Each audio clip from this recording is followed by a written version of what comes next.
Friends, একবার হলো এই তন্দুরি পাস্তাটা ট্রাই করে দেখো। এটা এতটাই টেস্টি হয় যে না ট্রাই করলে তোমরা বুঝতে পারবে না।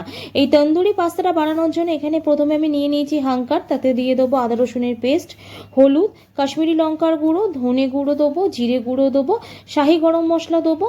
এবার দেবো নুন পরিমাণ মতো, সামান্য চিনি দিয়ে দেবো, কসুরি মেথি দেবো, দেবো পাতিলেবুর রস, আর 1 চামচের মতো রিফাইন্ড অয়েল আমরা দিয়ে দেবো। দিয়ে এবার সমস্ত মশলা ভালো করে মেশাতে থাকবো।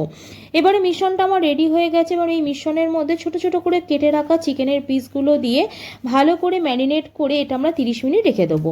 কড়াইতে নিয়ে নেবো জল, তাতে দেবো সামান্য নুন আর রিফাইন্ড অয়েল দিয়ে দেবো। জলটা ফুটে উঠলে এবার পাস্তাটা দিয়ে দেবো। পাস্তাটা এখানে আমার সিদ্ধ হয়ে গেছে, জল থেকে তুলে নিচ্ছি, আর এই জলটাও কিন্তু আমরা রেখে দেবো।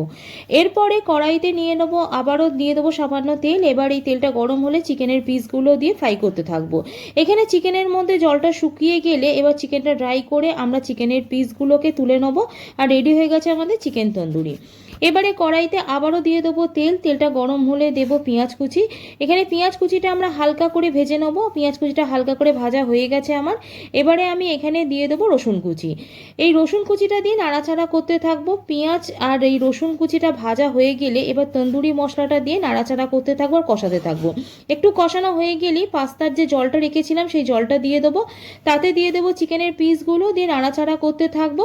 এবারে সিদ্ধ করে রাখা পাস্তাটা দিয়ে দেবো। নাড়াচাড়া করে এই পাস্তার মশলাটা আমরা এখানে সামান্য পরিমাণে দিয়ে দেবো। দিয়ে একদম নাড়াচাড়া করে শুকনো করে নেবো।